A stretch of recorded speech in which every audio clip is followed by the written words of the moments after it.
नमः शिवाय। आज सोमवार के दिन आइए सुनते हैं शिव जी और पार्वती जी की यह कथा। एक समय की बात है, किसी नगर में एक साहूकार रहता था। उसके घर में धन की कोई कमी नहीं थी, लेकिन उसकी कोई संतान नहीं थी। इस कारण वह बहुत दुखी था। पुत्र प्राप्ति के लिए वह प्रत्येक सोमवार व्रत रखता था और पूरी श्रद्धा के साथ शिव मंदिर जाकर भगवान शिव और पार्वती जी की पूजा करता था। उसकी भक्ति देखकर एक दिन माँ पार्वती प्रसन्न हो गई और भगवान शिव से उस साहूकार की मनोकामना पूर्ण करने का आग्रह किया। पार्वती जी की इच्छा सुनकर भगवान शिव ने कहा कि हे पार्वती, इस संसार में हर प्राणी को उसके कर्मों का फल मिलता है और जिसके भाग्य में जो है उसे भोगना ही पड़ता है। लेकिन पार्वती जी ने साहूकार की भक्ति का मान रखने के लिए उसकी मनोकामना पूर्ण करने की इच्छा जताई। माता पार्वती के आग्रह पर शिव जी ने साहूकार को पुत्र प्राप्ति का वरदान तो दिया, लेकिन साथ ही यह भी कहा कि उसके बालक की आयु केवल 12 वर्ष होगी। माता पार्वती और भगवान शिव की बातचीत को साहूकार सुन रहा था। उसे ना तो इस बात की खुशी थी और ना ही दुख। वह पहले की भांति शिव जी की पूजा करता रहा। कुछ समय के बाद साहूकार के घर एक पुत्र का जन्म हुआ। जब वह बालक 11 वर्ष का हुआ तो उसे पढ़ने के लिए काशी भेजा गया।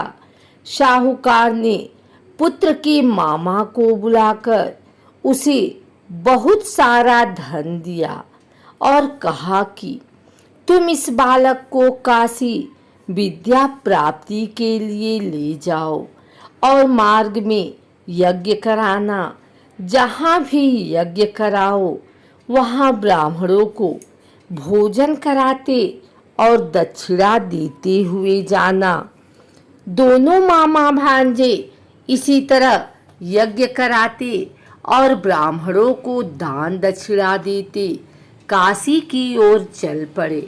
रात में एक नगर पड़ा, जहाँ नगर के राजा की कन्या का विवाह था, लेकिन जिस राजकुमार से उसका विवाह होने वाला था वह एक आंख से काना था। राजकुमार के पिता ने अपने पुत्र के काना होने की बात को छुपाने के लिए एक चाल सोची। साहूकार के पुत्र को देखकर उसके मन में एक विचार आया। उसने सोचा, क्यों न इस लड़के को दूल्हा बनाकर राजकुमारी से विवाह करा दूं। विवाह के बाद इसको धन देकर विदा कर दूंगा और राजकुमारी को अपने नगर ले जाऊंगा। लड़के को दूल्हे के वस्त्र पहनाकर राजकुमारी से विवाह कर दिया गया। लेकिन साहूकार का पुत्र ईमानदार था। उसे यह बात न्याय संगत नहीं लगी। उसने अवसर पाकर राजकुमारी के चुन्नी के पल्ले पर लिखा कि तुम्हारा विवाह तो मेरे साथ हुआ है, लेकिन जिस राजकुमारी के संग तुम्हें भेजा जाएगा वह एक आंख से काना है। मैं तो काशी पढ़ने जा रहा हूँ।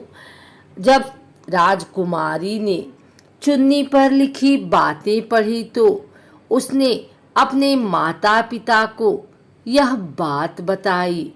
राजा ने अपनी पुत्री को विदा नहीं किया, जिससे बारात वापस चली गई। दूसरी ओर शाहूकार का लड़का और उसका मामा काशी पहुँचे और वहाँ जाकर उन्होंने यज्ञ किया। जिस दिन लड़के की आयु 12 साल की हुई, उसी दिन यज्ञ रखा गया। लड़के ने अपने मामा से कहा कि मेरी तबीयत कुछ ठीक नहीं है। मामा ने कहा कि तुम अंदर जाकर सो जाओ। शिव जी के वरदानुसार कुछ ही देर में उस बालक के प्राण निकल गए। मृत भांजे को देख उसके मामा ने विलाप शुरू किया। संयोगवश उसी समय शिव जी और माता पार्वती उधर से जा रहे थे। पार्वती ने भगवान से कहा, स्वामी, मुझे इसके रोने के स्वर सहन नहीं हो रहा। आप इस व्यक्ति के कष्ट को अवश्य दूर करें। जब शिव जी मृत बालक के समीप गए तो वह बोले कि यह उसी साहूकार का पुत्र है जिसे मैंने 12 वर्ष की आयु का वरदान दिया।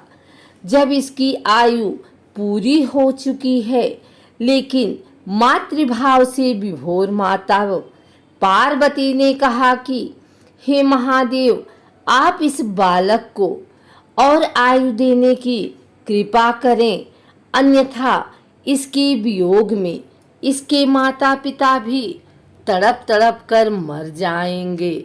माता पार्वती के आग्रह पर भगवान शिव ने उस लड़के को जीवित कर दिया।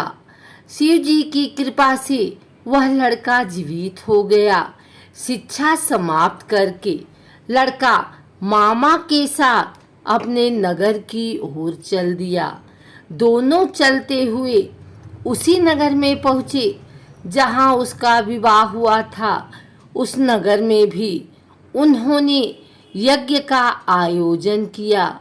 उस लड़के के ससुर ने उसे पहचान लिया और महल में ले जाकर उसकी खातिरदारी की और अपनी पुत्री को विदा किया। इधर साहूकार और उसकी पत्नी भूखे प्यासे रहकर बेटे की प्रतीक्षा कर रहे थे। उन्होंने प्रण कर रखा था कि यदि उन्हें अपने बेटे की मृत्यु का समाचार मिला तो वह भी प्राण त्याग देंगे। परंतु अपने बेटे के जीवित होने का समाचार पाकर वह बेहद प्रसन्न हुए। उसी रात भगवान शिव ने व्यापारी के स्वप्न में आकर कहा, हे श्रेष्ठी, मैंने तेरे सोमवार के व्रत करने और व्रत कथा सुनने से प्रसन्न होकर तेरे पुत्र को लंबी आयु प्रदान की है। इसी प्रकार जो कोई सोमवार व्रत करता है या कथा सुनता और पढ़ता है, उसके सभी दुख दूर होती हैं और समस्त मनोकामनाएं पूर्ण होती हैं।